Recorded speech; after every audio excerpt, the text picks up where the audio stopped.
देव के चरणों में बारंबार नमोस्तु। पूरे आचार्य संघ मुनि संघ के चरणों में नमोस्तु। महाराज श्री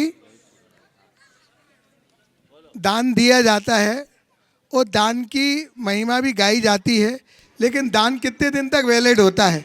लोग ये कहते हैं कि दान देने के बाद ये हमारा है, ये हमारा है, हमसे पूछ के काम करो, हमसे पूछ के बदलो, जब तक मंदिर जर्जर नहीं हो जाए, जब तक हमसे जब बनाना। इस विषय में बड़ी विवादास्पद बात है। दरअसल हमारे साथ नहीं होगा, ये सभी मंदिरों के साथ हो जाता है। बहुत सुंदर बात आपने कही है और ये समस्या बहुत गंभीर। प्राय लोग दान देने के बाद ऐसा करने लगते हैं, जबकि प्रतिष्ठा शास्त्रों में एक व्यवस्था दी, कहीं आप मंदिर बनाओ, भगवान विराजमान करो, वेदी विराजमान करो, तो प्रतिष्ठा विधि में ये है कि उस परिवार के द्वारा, उस दातार के द्वारा इस बात का संकल्प कराया जाता है कि अब ये मंदिर भगवान का है, ये वेदी भगवान की है, ये मूर्ति भगवान की, हमारा नहीं है, भगवान हमारे नहीं, हम भगवान के। ये संकल्प है। तो आपने दे दिया, अब आपका नहीं बचा, और अगर आपने देने के बाद भी वो मोहभाव रखा तो ये आपके पुण्य को छीन करेगा।